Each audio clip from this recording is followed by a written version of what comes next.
Hi friends, ನಮಸ್ತೆ ಎಲ್ಲರಿಗೂ. ಸವಿರುಚಿ ಚಾನಲ್ಗೆ ಮತ್ತೊಮ್ಮೆ ಸ್ವಾಗತ.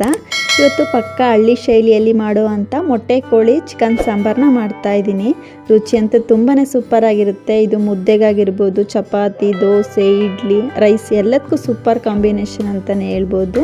ಖಂಡಿತ ನೀವು ಕೂಡ ಈ ರೀತಿ ಮೊಟ್ಟೆ ಕೋಳಿ ಸಾಂಬಾರನ್ನ ಟ್ರೈ ಮಾಡಿ ನೋಡಿ. ರುಚಿ ಅಂತೂ ತುಂಬಾ ಸೂಪರ್ ಆಗಿ ಬರುತ್ತೆ. ಹಾಗೂ ಫಸ್ಟ್ ಟೈಮ್ ಸವಿರುಚಿ ಚಾನಲ್ ನೋಡ್ತಾ ಇದ್ರೆ ದಯವಿಟ್ಟು ಸಬ್ಸ್ಕ್ರೈಬ್ ಮಾಡ್ಕೊಂಡು ಕೂಡ ನೋಡಿ. ಪಕ್ಕದಲ್ಲೇ ಇರುವಂಥ ಬೆಲ್ ಬಟನ್ ಕೂಡ ಕ್ಲಿಕ್ ಮಾಡಿ.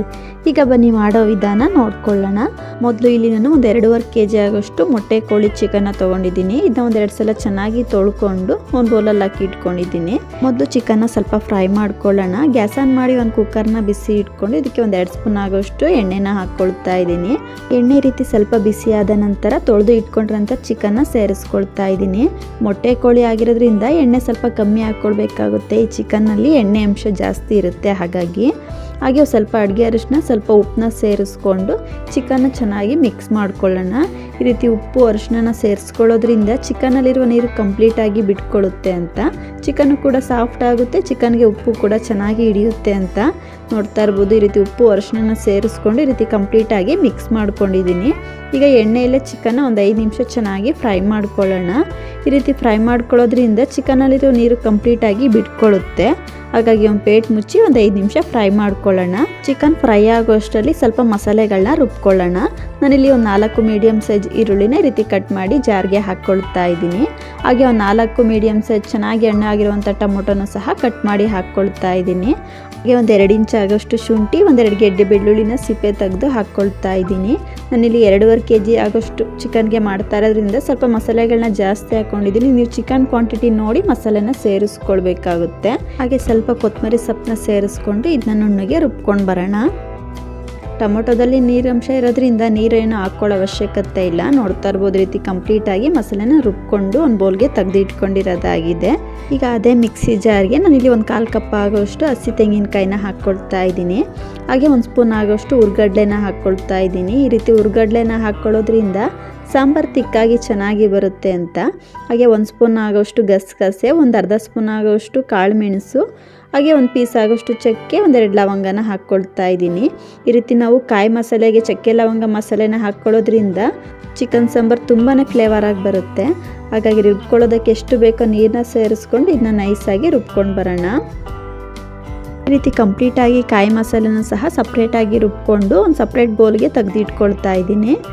ಈ ರೀತಿ ನಾವು ಕಾಯಿ ಮಸಾಲೆ ಹಾಗೂ ಟೊಮೊಟೊ ಈರುಳ್ಳಿ ಮಿಶ್ರಣನ ಸಪ್ರೇಟಾಗಿ ರುಬ್ಬಿ ಇಟ್ಕೊಳ್ಬೇಕಾಗುತ್ತೆ. ಇದನ್ನ ಸೈಡಲ್ಲಿ ಎತ್ತಿಟ್ಕೊಂಡಿರೋಣ. ಈಗ ಆವಾಗಲೇ ಫ್ರೈ ಮಾಡೋಕೆ ಇಟ್ಟಿರೋವಂಥ ಚಿಕನ್ನ ನೋಡ್ತಾ ಇರ್ಬೋದು. ಈ ರೀತಿ ಚಿಕನ್ನಲ್ಲಿರೋ ನೀರು ಕಂಪ್ಲೀಟಾಗಿ ಬಿಟ್ಕೊಂಡು ಚಿಕನ್ನು ಕೂಡ ಸಾಫ್ಟಾಗಿ ಬೆಂದು ಚಿಕನ್ನಲ್ಲಿರೋ ಎಣ್ಣೆ ಕೂಡ ಬಿಟ್ಕೊಳ್ತಾ ಬರ್ತಾ ಇದೆ. ಈ ರೀತಿ ನಾವು ಚಿಕನ್ನ ಎಣ್ಣೆಯಲ್ಲೇ ಫ್ರೈ ಮಾಡ್ಕೊಳ್ಬೇಕಾಗುತ್ತೆ. ಈ ರೀತಿ ಚಿಕನ್ನ ಒಂದು 5 ನಿಮಿಷ ಎಣ್ಣೆಯಲ್ಲೇ ಫ್ರೈ ಮಾಡ್ಕೊಂಡಿದ್ದಾದಮೇಲೆ ಇದಕ್ಕೆ ಮಸಾಲೆಗಳನ್ನ ಸೇರಿಸ್ಕೊಳ್ಬೇಕಾಗುತ್ತೆ. ಈಗ ಮೊದಲು ನಾನು ಇದಕ್ಕೆ ಡ್ರೈ ಮಸಾಲೆಗಳನ್ನ ಸೇರಿಸ್ಕೊಳ್ತಾ ಇದ್ದೀನಿ. ನಾನಿಲ್ಲಿ 3 ಸ್ಪೂನ್ ಆಗೋವಷ್ಟು ಧನಿಯಾ ಪೌಡ್ರನ್ನ ಹಾಕ್ಕೊಳ್ತಾ ಇದ್ದೀನಿ. ಹಾಗೆ ಒಂದು 2 ಸ್ಪೂನ್ ಆಗೋಷ್ಟು ಖಾರದ ಪುಡಿನ ಹಾಕ್ಕೊಳ್ತಾ ಇದ್ದೀನಿ. ನಾನಿಲ್ಲಿ 2.5 kg ಆಗೋಷ್ಟು ಚಿಕನ್ಗೆ ಇಷ್ಟು ಮಸಾಲೆ ಕರೆಕ್ಟಾಗಿ ಆಗುತ್ತೆ. ಈ ರೀತಿ ಡ್ರೈ ಮಸಾಲೆಗಳನ್ನ ಸೇರಿಸ್ಕೊಂಡು ಚಿಕನ್ನ ಒಂದ್ಸಲ ಚೆನ್ನಾಗಿ ಮಿಕ್ಸ್ ಮಾಡ್ಕೊಳ್ಳೋಣ. ಈ ರೀತಿ ಡ್ರೈ ಮಸಾಲೆಗಳನ್ನ ಎಣ್ಣೆಯಲ್ಲಿ ಸೇರಿಸಿ ಮಿಕ್ಸ್ ಮಾಡ್ಕೊಳ್ಳೋದ್ರಿಂದ ಮಸಾಲೆಯಲ್ಲಿರುವ ಹಸಿ ವಾಸನೆ ಕಂಪ್ಲೀಟಾಗಿ ಕಮ್ಮಿ ಆಗುತ್ತೆ ಅಂತ. ಹಾಗೆ ಚಿಕನ್ಗೂ ಮಸಾಲೆ ಕೂಡ ಚೆನ್ನಾಗಿ ಹಿಡಿಯುತ್ತೆ ಅಂತ. ಈ ರೀತಿ ಕಂಪ್ಲೀಟಾಗಿ ಡ್ರೈ ಮಸಾಲೆಗಳನ್ನ ಸೇರಿಸ್ಕೊಂಡು ಚಿಕನ್ನ ಒಂದ್ಸಲ ಚೆನ್ನಾಗಿ ಮಿಕ್ಸ್ ಮಾಡಿಕೊಂಡು ಎಣ್ಣೆಲ್ಲ ಸ್ವಲ್ಪ ಫ್ರೈ ಮಾಡ್ಕೊಳ್ಳೋಣ. ನೋಡ್ತಾ ಇರ್ಬೋದು ಈ ರೀತಿ ಕಂಪ್ಲೀಟಾಗಿ ಮಿಕ್ಸ್ ಮಾಡ್ಕೊಳ್ತಾ 1 ನಿಮಿಷ ಚಿಕನ್ನ ಫ್ರೈ ಮಾಡ್ಕೊಂಡಿರೋದಾಗಿದೆ. ಈಗ ನಾವು ಮೊದಲು ರುಬ್ಕೊಂಡಿದ್ವಿ ನೋಡಿ ಟೊಮೊಟೊ ಈರುಳ್ಳಿ ಮಿಶ್ರಣನ ಸೇರಿಸ್ಕೊಳ್ತಾ ಇದ್ದೀನಿ. ಈ ರೀತಿ ಕಂಪ್ಲೀಟಾಗಿ ಸೇರಿಸ್ಕೊಂಡು ನಾವು ಟೊಮೊಟೊ ಆಗಿರ್ಬೋದು, ಈರುಳ್ಳಿ ಆಗಿರ್ಬೋದು, ಶುಂಠಿ, ಬೆಳ್ಳುಳ್ಳಿ ಎಲ್ಲ ಮಸಾಲೆಗಳನ್ನ ಹಸಿದೇ ಹಾಕ್ಕೊಂಡು ರುಬ್ಕೊಂಡಿರೋದ್ರಿಂದ ಈ ರೀತಿ ಮಸಾಲೆಯಲ್ಲಿರುವ ಹಸಿ ವಾಸನೆ ಹೋಗೋವರೆಗೂ ಎಣ್ಣೆಲೆ ಚೆನ್ನಾಗಿ ಫ್ರೈ ಮಾಡ್ಕೊಳ್ಳೋಣ. ನಾವು ಈ ಮಸಾಲೆಗಳನ್ನ ಎಣ್ಣೆಯಲ್ಲಿ ಎಷ್ಟು ಚೆನ್ನಾಗಿ ಫ್ರೈ ಮಾಡ್ಕೊಳ್ತೀವೋ ನಮಗೆ ಚಿಕನ್ ಸಾಂಬಾರು ಅನ್ನೋದು ತುಂಬಾ ಟೇಸ್ಟಿಯಾಗಿ ಬರುತ್ತೆ. ನೋಡ್ತಾ ಇರ್ಬೋದು ಈ ರೀತಿ ಒಂದು 5 ನಿಮಿಷ ಚಿಕನ್ನ ಮಸಾಲೆಯಲ್ಲೇ ಫ್ರೈ ಮಾಡ್ಕೊಂಡಿರೋದಾಗಿದೆ.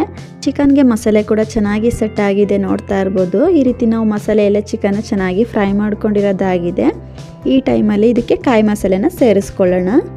ನಾವು ಕಾಯಿ ಮಸಾಲೆಗೆ ಚಕ್ಕೆ ಲವಂಗ ಮಸಾಲೆಗಳನ್ನು ಸೇರಿಸಿ ರುಬ್ಕೊಂಡಿರೋದ್ರಿಂದ ಚಿಕನ್ ಸಾಂಬಾರು ಒಂದೊಳ್ಳೆ ಫ್ಲೇವರ್ ಆಗಿ ಬರುತ್ತೆ.